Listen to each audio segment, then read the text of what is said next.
So what if Apple finally, and I mean finally, figured out battery life for their next smartphones?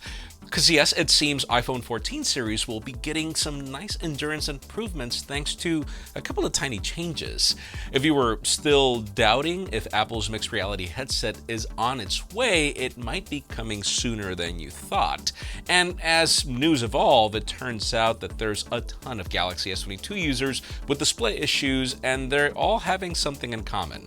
I'm Jaime Rivera, and the only way to spare anyone from terrible dad jokes is for you to add your own in the comments below. This is Pocketnow Daily.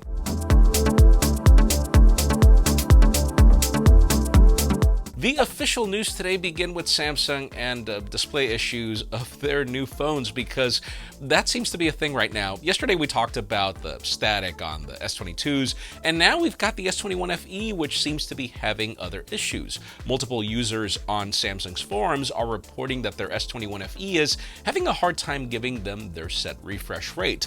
Keep in mind that this phone has no option to be variable. Technically, it only gives you either 60 or 120 Hz and nothing in between. We have reports mentioning that the phone sometimes tries to give you lower than 60 Hz through software, and it ends up giving you some really choppy lag and stutters and phone animations. The guys over at Sam Mobile reported that same issue on their variant and even gave a temporary fix. Now, the very interesting thing here is that most, if not all, variants of this problem are powered by Samsung's Exynos chips. Go figure. There's also someone in the UK complaining about the screen flickers on their Galaxy S22 Ultra with the natural phone's resolution. Again, we don't want to just jump the gun, but all of these seem to be Exynos variants, so let's see if Samsung puts out a statement. Now, moving on to wearables, let's shift on to Qualcomm and leaks for their upcoming Wear platform, which finally seems to be stepping it up, and this is something that I've been looking forward to for a while. We have a new report from WinFuture claiming that they're testing two new chips with the model number SW5100, which is believed to be the Snapdragon Wear 5100 and the 5100 Plus. According to the report, both variants would have 4 ARM Cortex-A53 cores, an Adreno 702 GPU, and LPDDR4X RAM. And here's the thing, even if the clock speeds listed for these components are technically slower than the 4100 platform, these new chips will be powered on a 4nm node process. And just for a bit of context, the 4100 was built on a very old 12nm process, so I wouldn't be too worried about the clock speeds if I were you. It would also feature LTE connectivity, Bluetooth 5.2, and 5 GHz Wi-Fi networks. I don't think 5G is coming to smartwatches anytime soon given the space constraints. They're also claiming that it'll be following the molded lesser package, which separates the components in order to have that low power mode with an extra coprocessor to assist in that. Qualcomm is reportedly testing these already. Hopefully they're ready for whenever those Android changes Google promised last year are fully baked. Let's switch on to Apple and their AR headset, as reports are not slowing down. And listen to this one. So far, we've talked about Reality OS and its existence, some leaks for its App Store, and even the different FaceTime features that we're getting. But things seem to be getting real. And here's another Diego pun. We have a new report from Digitimes claiming that Cupertino has completed the engineering validation test for its mixed reality headsets. If you're wondering what that means, well, essentially the headset has met Apple's design and specification goals for the product, meaning they have a final prototype of the headset that could be entering mass production anytime now.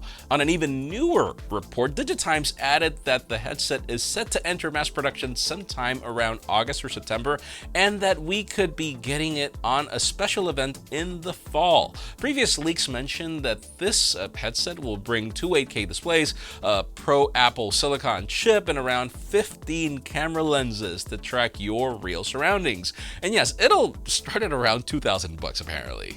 Let's see how the rumors evolve, because we thought this was going to be vaporware. We thought that if it would happen, it would take years. And now we're hearing so many sources claiming it's going to happen this year. And speaking of Apple's packed year for the hottest news today, let's talk about the iPhone 14 yet again. And I gotta say, it feels crazy that we're still 6 months away, and I'm already feeling like it's a done deal with these leaks. But wait, there's always more. And this time we'll be talking about some of the updates coming to the specifications.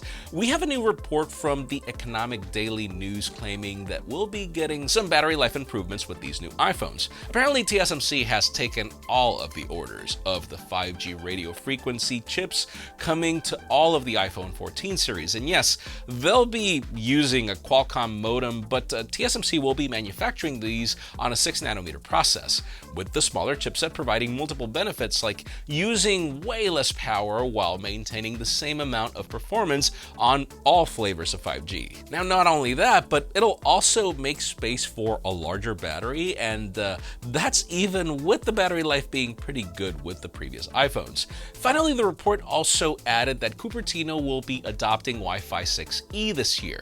So yeah, better 5G coverage and better battery life. Sounds like a win-win situation. I mean, but in today's question, let us know, are you still waiting for an iPhone 14? Because I mean, with everything we got with the Galaxy S22, plus all the pre-order deals and probably a non-buggy Pixel coming soon, it's getting really great in the smartphone space, particularly also because of how foldables are evolving. So I wonder if you still consider the iPhone to be the best thing out there, or if you're looking for other things, because in my case, foldables are my way to go right now. But that's just me. Leave us a comment down below. We'd love to know your opinion. Friends, again, if you want to get the news earlier, follow us on Pocketnow.com and subscribe to our channel for more videos like this one. You can also follow us on social medias. Our extended coverage happens on Instagram, and follow me on my personal handles to see me suck at dad jokes, even if I am a dad. Please give this video a thumbs up if you like what you saw. I'm Jaime Rivera. Thanks so much for watching. We'll see you in a couple of days, because I'll be traveling to Barcelona tomorrow.